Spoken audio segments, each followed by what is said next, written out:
Welcome back, everybody. Hopefully you hit refresh on that page and you're coming at us live on air on twitch.tv/excellency esports. And I am the doctor, being joined once again by none other than the man himself, Juice Box Guy. And as we said earlier, we are heading into our first matchup of the night. It is going to be the WyoBoomers heading off against Catalyst Blaze. Now, Juice Box Guy, this looks to be a bit of a one-sided matchup, if I'm going to be truly honest. Catalyst Blaze, I talked them up big in our first week here, but they've since gone 2-6 compared to the Boomers 6-2.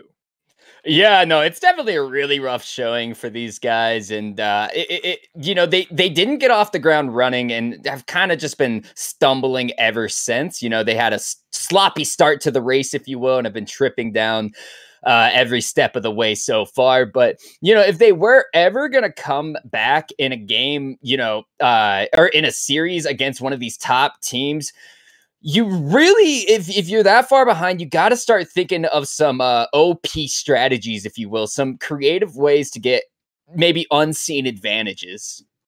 Yeah, I mean, the meta has been changing pretty fast now. I mean, we've seen the Kraken Slayer Senna pop up very aggressively across multiple leagues. And so as we head into this draft phase, we do have to actually really consider that Senna. When you think about it, the WyoBoomers bottom lane here has been absolutely phenomenal. One of the best stat-wise in the league. And so far, they're not even really being targeted by this ban phase. We're seeing Camille, Shen, Olaf being banned away by the Boomers, and then this Seraphine, Anivia, Hecarim from Blaze. So I do like that Blaze is listening to me personally, banning away the Hecarim, not letting it be played.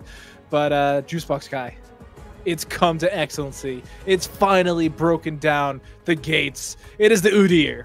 Yeah, Udyr is honestly a really oppressive pick right now. And if anyone was watching LCS, they know that there are a few picks that you can grab that are pretty good into the Udyr. Mainly, like the Jax is really awesome when dealing with it. There's a few others. Gragas, it can work. It's not really designed to deal with the Udyr, but it is a pretty solid pick overall. And there's that Senna you were talking about, locked and loaded. Yeah, Senna, I was playing a lot of it this week, actually. It's actually pretty busted. It is insane amounts of damage. You stack very well. You can even go for the fasting Senna build and still be prevalent with it. So we'll have to see if it is that feasting or the fasting. The tank Gragas, a lot of people have been questioning it, but it is everywhere. LEC, LCS, Excellency, and it is a monster here. It's so tanky, so hard to take down. And it seems that those jungle buffs were kind of a lot, but we'll have to see if it can hang out with the Drunken Bear and the Void Lady. Yeah, Kai'Sa's grabbed up by the Boomers, and why not pair it up with a Nautilus? This is a really great lane for scrapping early in the Boomers bottom lane. Nothing to scoff at there. So that grouping for those players, I have to say, is already looking like a Boomers major advantage. And knowing Catalyst Blaze, you have the Senna, so you're already playing for the scaling game. I think the Boomers are a way better oriented team, if you will. Their plays are going to be a lot smoother when they're pulling them off. So I think the bottom lane for Catalyst Blaze has their work cut out for them here. Alistar, great engager, but I think more importantly, he's pretty good at knocking away somebody that they don't want to deal with. So I don't mind that pickup for Blaze. I actually love the Alistar pick as well. You know, when we talk about these supportal combat, Alistar has been being picked up an absolute metric ton. He's incredibly strong at the moment. You know, like you said, really good at punting people away, being that main engaged tank, never dying due to the unbreakable will. Whereas when we look across the aisle to the Nautilus, who has been consistently nerfed, isn't quite on an individual powerhouse level, but still is really strong. And I think Kai'Sa is really the only marksman you can really pair him with at the moment, because she just gets so much out of his crowd control, whereas like none of the other 80 carries that are meta right now I think have quite as much of an advantage to be gaining. And continuing on in the draft, we're seeing Orianna, Yone being banned away, really focusing that mid lane for the WyoBoomers, whereas the Boomers are they're continuing to ban junglers. They are not relenting here. Yeah, and honestly, I do not blame them for getting rid of a lot of these mid laners here for Catalyst Blaze. I mean, I think it's Trinity in that mid lane has been popping off left and right. So you really need to try to knock that dude down as many pegs as possible. Whereas for the Boomers, you know, I don't know if I could specifically say there's been an all-out star player for Catalyst Blaze. If I had to say anyone, it probably is that jungle. The issue when you leave your jungle pick for so long is then you start knocking out some of those really solid junglers. So Skarner is going to be taken away. Rek'Sai gone as well. And I'm excited to see how this, first off, how the mid laner looks when they're put seriously far back on their mid lane pick. And even worse in a way on the lesser team, how Catalyst Blaze's jungler is going to look. I think it's going to be a really, really tough proposition for the for Catalyst Blaze to sort of come out ahead when debatably their best player in red, as coin flippy as he can be, is getting pinched so hard. Yeah, and as I'm looking at this draft continue, I'm actually thinking it's going to be that jungle Gragas, right? Like we talked about it. It's super tanky. It's incredibly strong in the top lane. But the Ornn pick, it really kind of signals that they already have their, you know, jungler there. And yeah, the Nico pick does confirm it. Nico, we saw her last week in the top lane. This week, going to be in the mid lane. She did receive that new skin. So maybe that's the play on words here, that's going to be bringing it out into the Cassiopeia is very interesting to me, because when you think about how Nico likes to play the lane, it's a lot of wave push, it's a lot of just early aggression and crowd control into this really massive team fighter who can lock people down and really keep the AoE damage across and up. Whereas the Cassiopeia, you know, the machine gun mage, single target damage through the wazoo, and it's just melting people. And so as those two level up throughout the game, that is a big focus here in the game. When you look at Catalyst, they don't really have a whole lot going for them. Right. Well, they do have that late game Senna that you can always aspire to. You know, the one where the attack speed's not great, but each auto attack does 800 damage. And you can't get to her because she's standing about a barren pit away from you. So you always have to watch out for that. So when you're kind of looking towards win conditions for both of these squads, you know, there's some pretty solid late game scaling for both of these guys. I definitely think that the Boomers are going to have a better catalyst to get to that late game with the Udyr, with the Volibear, a bunch of these early power picks. And then you pair in the Cassiopeia and the Kai'Sa, who don't need help. They don't need a big front line to melt the enemy squad. Over on Blaze, you know, Nico, yeah, sure, she hurts, but she has what is considered unreliable damage, where you actually have to hit those skill shots, where there's ways to navigate those abilities. And so really, if I'm looking over at Blaze, I think their only big chance here is going to be in that Senna. So it is of the utmost importance that they protect their AD carry. Peel, sweet God, Peel. And they have the tools to do it. They have the Gragas, they have the Alistar, they have the Ornn, all of these amazing at keeping their carries alive.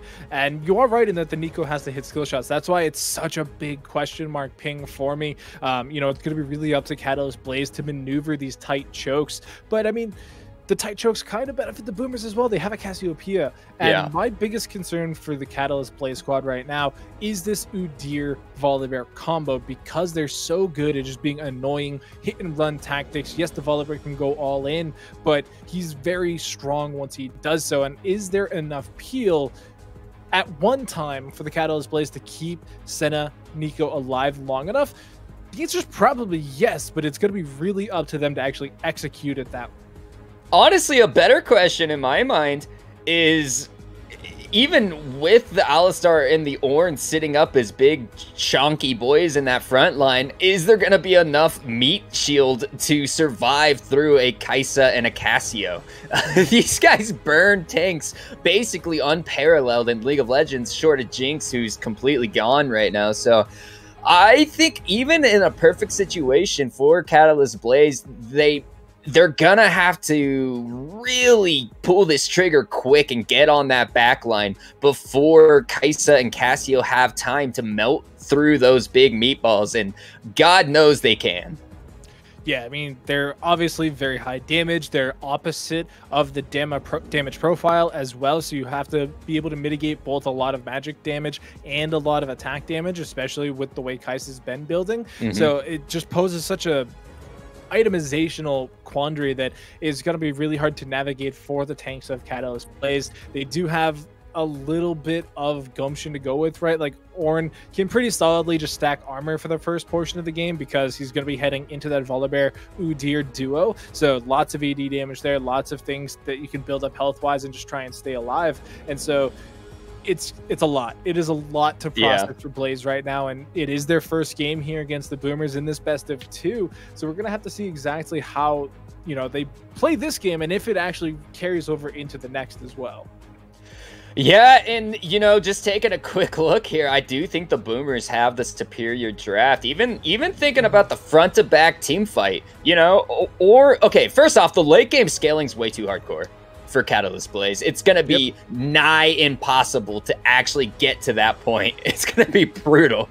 The Boomers, even when Catalyst Blaze get to that late game on the, I would say, slightly off chance that they do get there, they could still win. They still win those team fights if they play them correctly. The backline damage that Boomers can do with their front line is way stronger than the front line of Blaze going into the Boomers. So I'm going to say there is a bit of a draft diff here. And frankly, I think, you know, just off the bat, as much as I want Catalyst to kind of pull off an upset, I don't think we're going to get it in this one, Doc. Yeah, this game is looking really difficult for Catalyst Blaze. They obviously believe in the composition they've put together. It's what they've selected, right? Like, there are other options for each role, but they believe in the picks. They believe in the composition they have sorted for themselves. So now it's just up to them to execute to the best of their ability. But we're going to have to wait and find out if they are up to the task. We are going to kick it to a short break. And when we come back, you will be greeted by the melodious voices of Necrox and the DJ, bringing you all of the action for this game 1 in just a second.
Hello everyone and welcome to Summoner's Rift here at Excellency Esports. I am joined by DJ. Thank you so much, Doctor and Juicebox Guy, for breaking down the draft. But now, as they mentioned, it's all about execution. We're loaded up and we're gonna get a fun level 1 here, DJ. Yeah, looks like we will. They're hovering around river. We'll see if they're going to run into each other. It's a 5-stack brush, pretty much either side. Not exactly sure if anyone is actually going to butt heads, but if they do, you can already see the Alistair there to do the initial headbutting as he bangs the cowbell here. Does CE red. Gotta love the Moo Cow Alistair skin. I actually like a lot of skins in this game, but I'm not exactly as thrilled with the draft here for Catalyst Blaze. Yeah, I know you had some thoughts, maybe a specific champion you wanted to see, and no Kindred today on Summoner's Rift here for Catalyst Blaze. I would have to agree with you. Boomers have a very good draft. It's easy to execute. The Ood here is in even through the nerfs. With that Phoenix Stance damage nerf coming through, you have an easy front-to-back composition. On the other end, you have to peel for the Senna. You have to wait for the souls to come through, maybe even 3 items. And those ornaments to come through as well before your composition really comes online. Yeah, and I think one of the bigger issues I had, Kindred aside here, is it just seems to be a lack of damage from the likes of Catalyst Blaze. Where's it going to come from in these mid-game fights? Are you looking at Nico? Are you looking at your jungler? Because Senna, she can certainly do a ton of damage the later the game goes on, the more souls she has. We've, of course, seen it in the pro leagues coming through very strong, in particular from Sven on C9. We'll see if OG Roach can get there, but what are you going to do in the mid game? Who's going to be the one to take down this Udyr, to take down this Volibear? Where is that damage going to come from? And I'm just not really sure where it is at the moment. Yeah, the damage certainly going to have to wait for Roach, Red, Kelma. All these sort of big damage champions aren't going to do too much early. There's your Dredge line onto the Moo Cow Alistar. The level 2 came in for Glippy and Birdman, but without any follow-up, there won't be too much to come through. And I want to get your thoughts here on our standings overall. Obviously, Boomers having a huge advantage statistically coming into this game. I think we like their draft better as well, so we fully expect Boomers to take control of this game early and close it out. But Catalyst looking to make something happen here. And when teams are at the bottom of the table like this, DJ, they can make stuff happen because they're so desperate in order to force plays and to force a win out early on.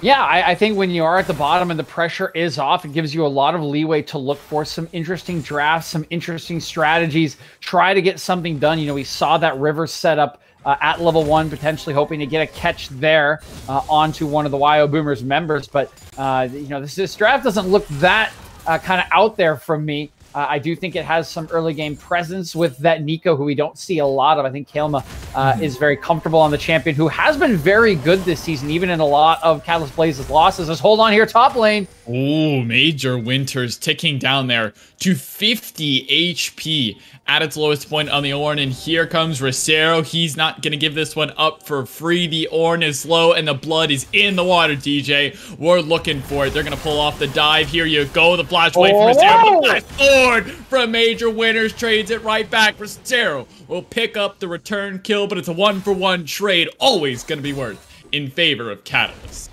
Absolutely. That's some big stuff there from Major Winters, who is taking the wrong side of all of the trades in top lane. Sees the turret shot coming down onto Papa Francesco, knows exactly what to do, flashes on in there, gets the takedown for first blood. He does eventually fall to Rosero, but played it about as well as he possibly could have. Picks up the first blood, gets the knock up onto Rosero to waste some extra time. Really nicely done there for Major Winters, and that is the type of momentum swing you really need on a side like Catalyst Blaze, who have been struggling. That could catapult them into an early to mid-game lead. Yeah, and that sort of confidence to flash forward to make that return play happen, even when you're on the scaling champion like Ornn, is the kind of confidence that we love to see from a team who needs to make something happen here early on in this game to get their snowball going. You can see the binding will connect, and Rosero's here for the gank. That's why Birdman's gonna flash forward in this one. There's the second skin. Proc the headbutt away, but the flash doesn't do much. For Fizz 51 as he'll go down. It's an early kill to the Kai'Sa. Yeah, and that's not going to be great for Catalyst Blaze. Good kill for WyoBoomers, doing very nice to get that one onto Guppy. I think a little bit of panic came in there from Fizz51. I think he knew he was dead, but not sure if he either ran out of mana or just kind of fat-fingered his buttons, but instead of getting a combo onto Birdman, who could have potentially gone down for a trade, ended up knocking him away from OG Roach, allowing him to escape for free and making it a clean 1-for-0 for WyoBoomers. But do really like to see the play there from Rosero after seeing his first sort of play on top side not work out perfectly for WyoBoomers. Goes right back to bot lane and gets one of his other lanes ahead. And this is the power of the Udyr. Even through the nerfs that Riot Games has implemented, he still farms incredibly well. Yes, he's down some camps, but he has had such a huge impact on Summoner's Rift already. Gank top lane, get the dove off, gank bot lane, and he's still sitting pretty in terms of CS. Now he's going to be contesting, and look where Birdman is. An early rotation is going to force the flash out of CE Red. They're going to go forward onto one. The Petrifying Gaze is there. Beautiful. Stunned and turned into stone. Kael'Ma can't find the way away, and 3-1 is now your score. Brilliant team play coming in from the likes of WyoBoomers, and brilliant execution from Trinity at the end of that fight. They set it up beautifully on that top river. Rosero up there. Birdman on the early roam. We talked about him in the pregame. Has 17 assists on average in their games thus far, and getting started early. Already has 2 here today, but Trinity so clean with the miasma. Doesn't allow Kael'Ma to flash away, gets the stun on the ultimate at the perfect time, and sets up an easy cleanup kill to take the lead in mid lane. And you want to see that same sort of rotation from Fizz, but when your Senna is behind, and when she can get dove basically 1v1 as soon as that Kai'Sa hits 6, you can't leave the Senna to farm alone. You have to stay in the lane and help her CS, so that will free up an early dragon for this Boomers squad, and they're going to pick up a mountain in the name of first Drake. Second one will be Cloud, so we're going to either get an Ocean or Infernal Soul, which means these dragons are ever more important. Yep, Dragon's going to be super important. First one already picked up. We know that the likes of WyoBoomers will be looking to take and stack them. They have the composition to do so with this fast-clearing Udyr, and despite some of the early game damage that comes in from the likes of a Nico, from the likes of potentially a Gragas, depending on the itemization, a little bit of acceleration has already happened on some of the scalers for WyoBoomers. Oh boy, you got it all in top lane. Wow, here we go. There's your Stormbringer. They shut off the turret, but he's stuck under it. He's just gonna try to get some plates. You know he's dead, and Papa is not long for the world. That cannot feel good. The best you can do in that situation is quite literally just whack on the turret. Good hook forward there from the dredge line, but an even better headbutt to force away Birdman. Still has a pulverize available. Ignite ticking down onto Roach, but they're never going to have any kill threat without that Nautilus follow-up. So Glippy and Birdman look for the 2v2. They don't find much good disengage there, but a good play topside to get that Ornhorn down and force Papa into his second death of the game. Yeah, I think Papa might have known he was doomed. If you looked at the mini-map, you could see the roam was already coming through from Kael'Ma. Trinity had reset, was still pushing the wave out. So I think the comms might have been that he was getting collapsed on even after dodging out on the likes of that Ornhorn from Major Winters with the ultimate. Papa Francesco probably knowing he was done for, but still very well executed by Major Winters, getting the E knock up to keep him under turret and guaranteeing the second death of the game for the WyoBoomers top laner. Yeah, and he was so overextended thinking, yo, I have this Ornn pinched under turret. This is a free kill. I'm going to shut off the turret. I'm going to solo kill this Ornn for the second time. Not going to work out this time. Well, I guess he didn't solo kill him the first time. You needed your jungler to intervene. It was a good play by Major. But regardless, looking for the second death on Major Winters. Maybe a little greedy, not knowing where the jungler and mid laner were, but the rotations were there. And a good response play by Catalyst Blaze to keep them back into this game. But now the question is, where do they go from here? You've got a kill on your Ornn, a kill on Red on Gragas. So you have the gold in your hands to work with, but you're still operating at a deficit. Yeah, you are still operating at a deficit, and this is kind of the fear that I had looking at the draft. You know, particularly the Nico as a champion that wants to have priority in the early portion of the game. She has a very good kit for clearing with the Q, with that E to provide pressure against the Cassiopeia, and they've accelerated the Cassiopeia. Already sitting with 100 CS here is Trinity, has that kill in her pocket. The tier already stacking along with that lost chapter. So now it's really hard to try to hover around a Drake and get a team fight. You need to look for some sort of roam and pick, I think, with the likes of this Nico if you want to make something happen. We got more action in top lane. Look at this. Top lane gonna go very heavy trade. Glippy has to flash away from the engage from the explosive cast. TP's in from Trinity. They're gonna try to find the re-engage, but Birdman has the flash available. That could be big. The petrifying gaze and find anyone, but it's gonna slow. There's your piercing darkness, but it doesn't matter. Roach is away. They've found Fizz 51 again, and a good TP from Trinity to respond to the play. Are they gonna look for the dive? Red still has the body slam. There's your dredge line forward. Birdman gonna be in a little bit of trouble, stuck here under the turret, gonna go down for his troubles, and they don't get the return kill, so a 1-for-1 in the bot lane plus a TP. You get a lot of summoners, but Catalyst Blaze once again finds something off the play that Boomers were forcing.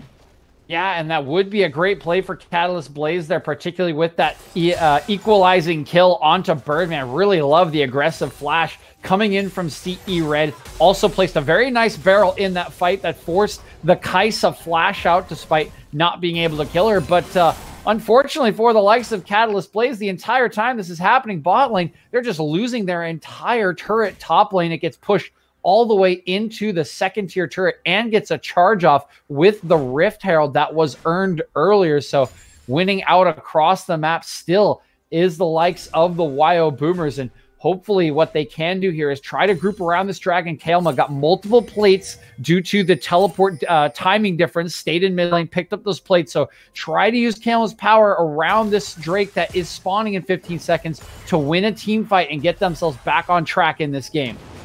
4 mythics in for the side of WyoBoomers. Everyone who needs one has one. There's your headbutt, pulverize combo, and a huge explosive cast. There's the pop blossom. Trinity so low. One more auto attack would finish him off. Kael'Ma finds the last bit of damage. Birdman trying to retreat. Can't get away. Double kill to the Nico. And they found a big fight in the river. A pick on Rosero turns into 2 members dying on Trinity and Birdman, and Catalyst Blaze look to secure their first dragon. Red was in position. Good smite secure, no shenanigans steal over the wall, and Catalyst Blaze have evened this game right back out in terms of kills and dragons. Yeah, brilliant stuff from Catalyst Blaze there. We just mentioned it. Kael'Ma on this Nico had just gone back to base, picked up the mythic item in the inventory there, the Luden's Tempest up and available. They set up a trap with a control ward in the brush and take complete advantage of what I think is a misstep here from WyoBoomers. If you look at the minimap as this fight's starting, sort of off towards the right side of the fight is their AD carry, Guppy, who is one of the stronger members. They run into the river without a lot of vision set up. Rosero has a nice CC chain, keep him completely out of the fight. And from there, it's just a chase down with the itemization on Kael'Ma. So really nicely done to spring this trap from Catalyst Blaze. And as you mentioned, they're still down on gold, but this has certainly gotten them back into this game. And that's what preemptive work does for you, DJ. They were sitting there in the pixel brush. Rosero steps a little too far forward with the chem tank, getting a little too confident, and a good explosive cask into a pop blossom sets that team fight up for a huge win from Catalyst Blaze. I put the bets on this team to come back in this game, trying to find something when you're at the bottom of the table, and they are looking much, much better tonight. As Major Winters getting confident, Kael'Ma having a little bit of gold in the backhands now, and even the bot lane getting a little experimental with this farming Senna. And they're all ready. They have the gold. Couple mythics now completed. I believe Gragas still sitting on about 1,000 gold. Kael'Ma sitting on 1,300. Winters at around the same. So much gold in the inventory. Mythics will be completed, and they have a position to take a spot back in this game. And they're going to need to look to secure some more objectives. But thoughts, DJ, on how Catalyst Blaze need to set up to continue their lead that they have now gained? I think Catalyst Blaze just need to play it slow right now. Again, your main damage is going to be coming from OG Roach on the Senna. You want to give him time to find some souls. He's sitting on about 30 right now. Needs 10 more to extend his range, another 25, and continue to become a threat. But there's no objectives to fight over that. I think that's the only reason you want to fight right now. If you are Catalyst Blaze, you are still behind in a couple lanes, particularly in that top side where there is a large CS gap building. So I do think you need to play a little defensively, then try to get some vision set up around the next Rift Herald in a minute 16 or the Dragon in 2:30 and try to play there. But it looks like they're just going to go in instead. There's your petrifying gaze. A lot of damage can go through. Headbutt, Fulbrize finds Thor. The Ornhorn going to come down. Everyone's taking low. One for one of the jugglers each going to go low. But what's the rest of the fight look like? Guppy still has the ultimate. There's your flash forward. Guppy going to go down. Major Winters finds the kill on the back line. Papa's doing so much work to distract the team, but so much damage. Birdman has to flash away. And Roach is low. Papa's still at about full HP here. Has a lot of ability to track down these targets, but he's just being kited. He doesn't have any way away. The flash is the only way out. He's headbutted over the wall by Fizz. One more auto would do it, but he's running too damn fast, and Trinity's here. No, he's gonna get away. The miasma stops the chase, and the flash forward from Roach will not secure the kill. And they didn't want to give away their blue buff, and they stand their ground. Now under the tower in the mid-tier 1. Kelma's clone goes forward, not looking for any more fight. Birdman certainly is, though. Fizz gonna go low. He's dead. And they don't even secure the turret. That's okay. It's okay. They will secure the turret. That is not even a standing turret. A stiff breeze will blow this one over in mid lane. I think it's surviving on 7 HP right now. But don't worry, one auto attack in the next minute or so will take it down. But another good fight for Catalyst Blaze. A huge engage coming in from Fizz51 with a 4-man knockup on the Alistar, setting his team up for success. They do lose on the end of the play, as I do think they overstay at that mid lane turret a little bit too long. Fizz goes down, and now that will free up the second Rift Herald for the likes of WyoBoomers. But you can see the setup for these fights is going very well for Catalyst if they can continue to set up like that front to back, allow Fizz to get a good engage, keep OG Roach at the back of the fights. They will be set up for success. It was really hard for Guppy to stay alive even after diving in with that ultimate. And now they're going to spring another trap. A lot of knockups, and this is the Catalyst brush, baby. They love doing this in this game 3 times already. Fizz gonna have to use that ultimate. Unbreakable Will not gonna be available now for this Dragon in 15 seconds, and that makes Alistar quite squishy without that ultimate. Winter's gonna do his best here to push up mid lane, but against a Rift Herald won't be able to do too much. Ornhorn gonna be called down. There you go. Red's gonna go in with a body slam, but he's so low, he's gonna be taken down. Trinity's gonna find the first kill of the fight, but they trade it right back into Birdman. Sport's gonna be low. There's your kill onto the one. Double kill's gonna come through from Trinity. Stormbringer onto the back line. They found another. Winter's gonna go down. Roach is the only remaining member, but he'll be hunted down like the prey he is. And it's a clean wipe for Catalyst Blaze. They only lose their support in the process. And WyoBoomers find a huge fight finally. They get the ace they were looking for. And all the progress that had been made, Necrox falls away in the span of 30 seconds. Huge team fight for WyoBoomers. It was split from the off for Catalyst Blaze. I think you heard me right at the start of the fight saying, I don't like this approach. I don't like the setup. They wanted to knock up Guppy with the Ornn ultimate, hop on top of her with CE Red's Gragas, and try to get that engage onto the AD carry. It was easily broken up by Birdman, throwing out the hook, throwing out the ultimate. They couldn't get to Guppy, and then their entire team fight was split in half. It was an easy chase down from WyoBoomers. They wipe them off the face of the map. They take their second Drake, and they push their gold lead to 5K. That's a huge gold lead now for this side of WyoBoomers, and all the advantages that Catalyst Blaze were looking at are now completely gone. We've seen them come back from this earlier in the game where that first blood didn't go the way they wanted it, but WyoBoomers certainly look like their composition have come online, and now Catalyst Blaze has to do some maneuvering to find a way to back into this one. There's your stiff breeze. It'll be first turret for the side of Catalyst Blaze that finally gets knocked down, but 3 turrets to the name of WyoBoomers is part of a reason why this gold lead is so massive. And you need to get some of this standing gold off the map if you're Blaze. That would help you get some of these items completed, as Senna's looking towards that Rage Blade that she's liked also recently. And here we go. Maybe there's something here on Trinity, but they won't find very much. They want to collapse here onto Fizz.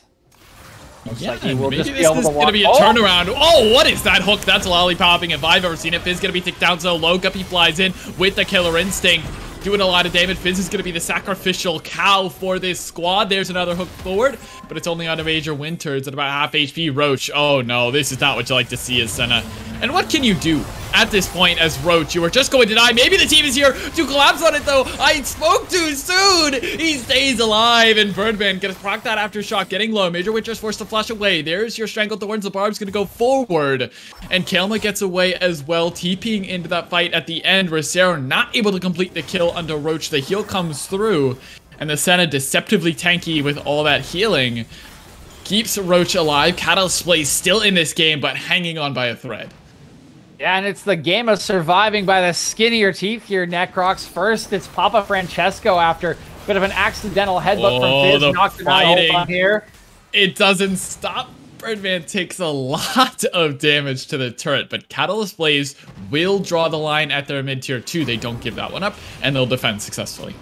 Yep, good defense. Back to the start point here with everyone surviving with 1 HP in this game. First was Papa Francesco. Then it was the mid lane turret for WyoBoomers, and now in this fight, it was OG Roach, as you mentioned. Just felt like there was not a whole lot to do when you're getting run down by an Udyr. I have felt that pain many times before, as I am run down by a much more mobile jungler, but this time around, had the heal to get away, keep himself topped up, and just escape the rest of WyoBoomers. But they do still lose out across the map, as it was Papa Francesco alone in that bottom lane, pushing up on the tier 2 turret. So the gold lead even further extended now to about 6K. We'll see what Catalyst Blaze can do on the next Drake, which is spawning in a minute 30. And look at the itemization difference that has now manifested. It's 2 items on every single carry here for WyoBoomers. You have your Volibear, your Udyr, Cassio, and Kaisa all sitting on 2 items, happy about their itemization at this point. You can't really ask for much more on the side of WyoBoomers. When you look at Catalyst Blaze, the inventory finally coming together. You can see the Rage Blade just now picked up by Roach. That's going to do a lot of extra damage, but outside of that, we're still waiting on CE Red Zhonya's to make those big engage plays, and Major Winters not level 14 yet to get those ornaments in. Yep, not quite there, and it is a big item differential. The gold has scaled up to a big lead, and it's going to be very, very difficult. They're going to need another good setup, but this time they don't have the setup. Oh! Roach is just dead. Roach is dead before the fight even starts, and now Catalyst Blaze certainly have to find a way out of this one if they want to live, if they want to tell the tale of this game. But Rosero isn't going to let that happen. They want to track forward. Papa Francesco going to be here on the front line. There's your Pop Blossom, but it's force flash away from the Udyr. CE Red so low. The hook only finds the wall. The horn going to be called down. It's a knock up onto 3, but look at that Kaisa damage. Red gets aggressive. Guppy flashes over the wall. He pays it maybe with his life. Kelma's here on the front line, but they just don't have enough. Now it's Fizz under his own turret. Oh no, the cow's being bullied. Papa here tanking up the turret. Rosero may actually go down for that one. Has enough shielding to live, but uh-oh, Fizz is in a 1v5. He's not too happy about this one, saying, guys, where's the team? And he can't get away. Guppy looking aggressive without a Cathy and Rain. And such decisive play here by Boomers to capitalize on that Senna misposition, and they take what is 4 in the fight. Catalyst Blaze are struggling to find a way into these neutral objectives.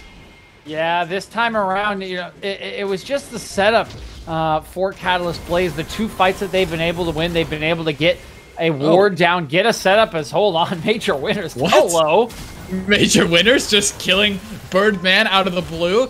Ticked down to about a 3rd HP. He's going low, has to find a way out. Look at the damage that comes out from these carries right now. Turbo Chem Tank pop by Rosero, running really fast. Body Slam connects, a little bit of damage with the barrel. There's the Cathy and Rain, healed up by Roach. What is this? I don't understand. They're just running around so fast. Catalyst Blaze can't find a way in. He literally dodged. I think he dodged the Gragas body slam just with his speed alone. I need to watch. I'm watching the replay of this. I need to watch this. He just gets hit with it. Oh, he almost dodges it with just his speed alone there. Does Rosero. But it looks like this 3rd Drake will go over to the likes of WyoBoomers at the end of it all. It was a valiant effort from Major Winters teleporting in, and as he saw that a couple members of the Boomers had stayed around just a little bit too long. We're still very low on health bars after that deep dive into the enemy base under the tier 2 turret. Picks up the one onto Birdman, but just kind of gets shredded by Trinity and Guppy. And we heard our analysts talking about this on the deck.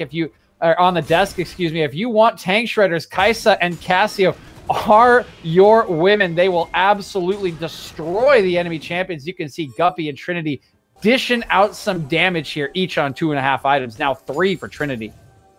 And Rosero says, no thank you, that is my red buff Guppy. You do not need that one. You are 7, 1, and 4, and nearly on 3 items. This Kaisa is massive. Trinity is absolutely huge as well. And if you want to get through the front line, absolutely right, DJ. You don't need to look any further than the carries here on WyoBoomers, as they will do incredible amounts of damage to Fizz, to Red, to Winters. And Red isn't even a front line at this point. He didn't opt for the tank build. He's going full AP with that one-shot combo look, but that leaves you so incredibly vulnerable to just being blown up the moment you go in. And Major Winters looked for a play for himself, but he got ticked down to about a 3rd HP as he went in. And now we're going to look at the Baron, as WyoBoomers are confident starting this one up. Yeah, I think they saw the top lane down there. Major Winters in the bottom lane does not have teleport. That's the go button, and here it comes. Yeah, can't be stolen away by Kelma over the wall. So Rosero gonna pick up the first Baron of the night here at Excellency for WyoBoomers, and they look to take first game as their gold lead is now extended to about 9,000. Major Winter is gonna finally knock down the bot tier 1, but at what cost? The giant purple worm gonna be taken away there by WyoBoomers, and they're looking to secure and close out this game. Yes, they certainly are. Have that Baron buff. Going to look to march down a couple lanes, hopefully take some inhibitors, and then they can try to fall back to this Soul Drake spawning in just about 3 minutes. You can see already in top lane here is Papa Francesco. A couple members moving up into mid. It's Rosero cleaning up that bot wave, but so strong now is WyoBoomers. Their lead is absolutely massive. They still have multiple turrets to take down, a lot of standing gold still available to them, and it will continue to balloon in their favor, as might be looking up for some sort of setup here in the top lane. Yeah, and you can see where Catalyst Blaze were willing to draw the line earlier in the night at the tier 2 turret in mid lane. They can no longer do that because of the gold lead, because of the Baron empowered minions from WyoBoomers. That Blaze have to turtle in their base now and hope that they can find a pick, which they may be looking at on Papa Francesco. Still has a Stormbringer available. CE Red's going to get a little bit aggressive with the explosive cast, going to body slam forward, uses that ultimate. Chem Tank going to be used by Rosero as well, using a little bit of his mobility. Here's the Ornhorn, maybe looking for a play, but they force the flash out of 2. It's a good fight for now. They get 2 summoners, but what does the rest of it look like? The tanks are going so low. A huge knockup finds its way. Kalen not going to find anything with Pop Blossom, only the shielding to boot. Guppy going to get away with a Killer Instinct. He's kiting around. He plays this one back. Red goes golden. They lose Roach in the fight. Still has the flash available, but can't get away. Red going to go low as well. He's taken down. Papa Francesco going to flash forward. They find Fizz. They find the count, and they may ring the bell on this game, DJ, as Major Winters going to try to get back to the fountain. Kelma can't get away, and Winters will be tracked down as well. It's a double kill and over to Francesco in the top lane, and they'll secure the base finally. After 28.5 minutes, Catalyst Blaze will lose their Nexus. WyoBoomers take game number 1. They certainly do, and what a brilliant team fight to finish it out. Guppy, following the theme of the day, surviving with 10-8, brilliantly using that ultimate. They clean up the fight, they clean up the kills, they take the Nexus, and they will take a confident game 1 for WyoBoomers.